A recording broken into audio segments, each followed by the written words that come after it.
जो टिप्पणी मैं देने वाला हूँ रामानुज दासा श्रीमान गट्टू वेणुगोपाल स्वामी द्वारा दी गई है। अध्याय 1 अर्जुन विषाद योग श्लोक 40। कुलक्षये प्रणश्यन्ति कुलधर्माः सनातनाः धर्मे नष्टे कुलं कृत्स्नम् अधर्मः अभिभवत्युत। ओम। अर्जुन भगवान श्री कृष्ण से कह रहा है, कृष्ण, अगर मैं इस युद्ध में भाग लेता हूं तो बहुत सारे लोग अपनी जान गंवा देंगे, और अपनी जान गंवाने से क्या उनके वंश नष्ट नहीं होंगे? यदि कुलों का नष्ट हो जाता है तो क्या कुल परंपराएं, धार्मिक संस्कार और कर्तव्य भी समाप्त नहीं हो जाएंगे? यदि कुल परंपराएं, धार्मिक संस्कार और कर्तव्य नष्ट हो जाएं तो कुल में जो रह गए हैं वे और भी पाप कर्मों में लिप्त होंगे और धार्मिक हो जाएंगे ना? इन परिवारों की परंपराओं और रीति रिवाजों में अधर्म न रहेगा। इसलिए हमें इस युद्ध में भाग नहीं लेना चाहिए। यही बात अर्जुन भगवान श्री कृष्ण से कह रहा था। इस श्लोक के माध्यम से हमें जो संदेश और पाठ समझना चाहिए और उसका पालन करना चाहिए वह यह है कि हमें उन पारिवारिक परंपराओं, धार्मिक संस्कारों और कर्तव्यों की उपेक्षा नहीं करनी चाहिए जो पिछली पीढ़ियों से हमें सौंपे गए हैं। आइए हम इन परंपराओं को अपनी आने वाली पीढ़ियों को सौंपने का प्रयास करें। श्रीमद् भगवद गीता का संपूर्ण सार श्री कृष्ण परमात्मा ने अध्याय 18 के श्लोक 65 से 70 में 8 कार्य करने के लिए दिया है। श्री कृष्ण कहते हैं, मैं उन लोगों से प्रेम करता हूं जो इन 8 बातों का पालन करते हैं। मैं उन भक्तों की सब प्रकार से रक्षा करूंगा। श्री कृष्ण परमात्मा द्वारा बोली गई संपूर्ण भगवत गीता को सुनने के बाद अर्जुन कहते हैं, करिष्ये वचनम तव, जिसका अर्थ है, कृष्ण, मैं वही करूंगा जो आप कहते हैं। यही कारण है कि श्री कृष्ण ने अर्जुन को सभी प्रकार की सफलताएं और विजय प्रदान की। आइए हम परमात्मा को अपनी प्रतिज्ञा दें कि हम इन 8 कर्मों का पालन करेंगे।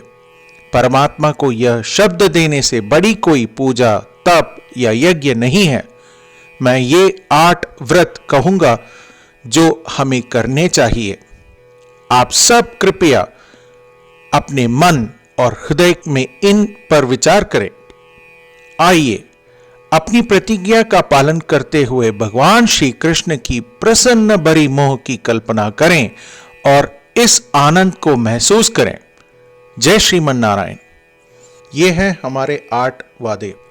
हे श्रीमन नारायण, आपके निर्देश अनुसार हमेशा आपका ध्यान करूंगा और आपके बारे में ही सोचूंगा।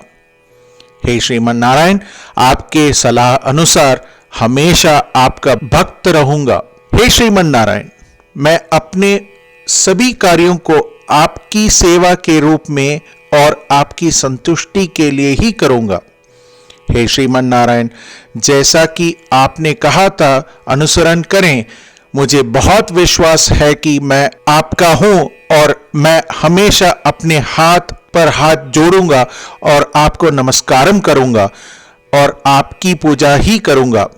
हे श्रीमान नारायण, मुझे आपके शब्द माम एकम शरणम व्रज 1866 याद है, जहां आपने मुझे खुद को आपके सामने अर्पित करने के लिए कहा था।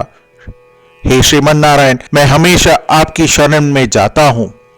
हे श्रीमन्नारायण, मुझे आपके शब्द माँ शुचः 1866 याद है कि आप हमें शोक न करने का आश्वासन दे रहे हैं। मैं अब और शोक नहीं करूंगा। हे श्रीमन्नारायण, आपने हमारे लिए श्रीमद् भगवत गीता वितरित करके हम सभी को अनुग्रहित और आशीर्वाद दिया है।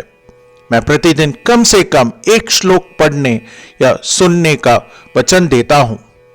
हे श्रीमन्नारायण, आपने गीता को पूरी मानवता तक पहुंचाई।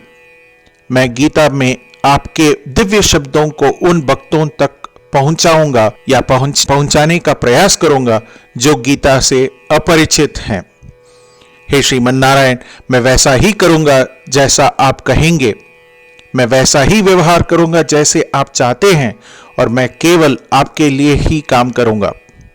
प्रत्येक दिन श्रीमन्नारायण को अपना वचन देना ही हम वैसा ही करेंगे जैसा वे कहते हैं, अपने आप में एक महान पूजा है। आइए हम अपने अडिग विश्वास के साथ उन्हें अपना वादा दें। श्रीमन्नारायण करिष्ये वचनम तव। श्रीमन्नारायण, मैं आपके निर्देशों के अनुसार ही कार्य करूंगा। कुलक्षये प्रणश्यन्ति कुलधर्माः सनातनाः धर्मे नष्टे कुलं कृत्स्नम् अधर्मः अभिभवत्युत। ॐ कुलक्षये प्रणश्यन्ति कुलधर्माः सनातनाः धर्मे नष्टे कुलं कृत्स्नम् अधर्मोऽभिभवत्युत। ॐ श्रीमन्नारायण करिष्ये वचनं तव। सर्वं श्रीकृष्णार्पणमस्तु। जय श्रीमन्नारायण।